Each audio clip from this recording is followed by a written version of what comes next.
to you in the future? Do you see yourself writing more books or just doing courses, or what do you see for I do see, oh, you know, courses. I want to, um, give just some basic learning tools to children to help navigate their, lives later in terms of beginning meditation, but as in a fun game practice.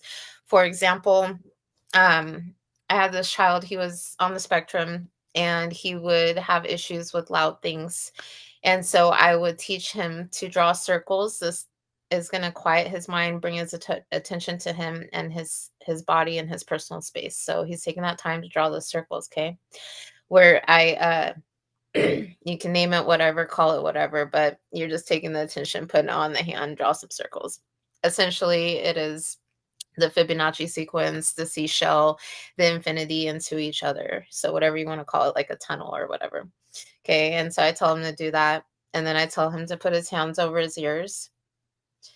We're taking our hands, we're opening our energy when we're doing that. Okay. When he's putting it over his ears, what's happening with that energy is he's clearing his own energy with his energy portal hands. Okay.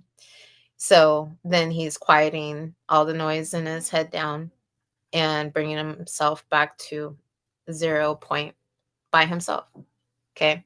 So little things like that. I am building a curriculum to, because in trying to change the titles and labels of what's been given and diagnosed, because we are in that society that does that, to have our gifts be looked at as bad or negative when they're not.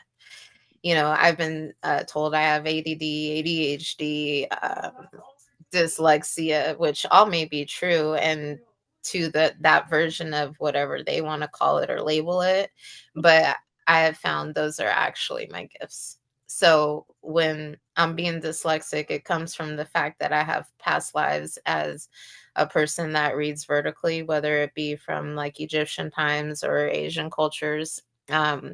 And that's why I would also get my letters, numbers mixed up back and around, whatever. It's because I'm used to reading scripts and scrolls because I'm in touch with my ancient ancestors and times in my past lives, right? I So noticed that.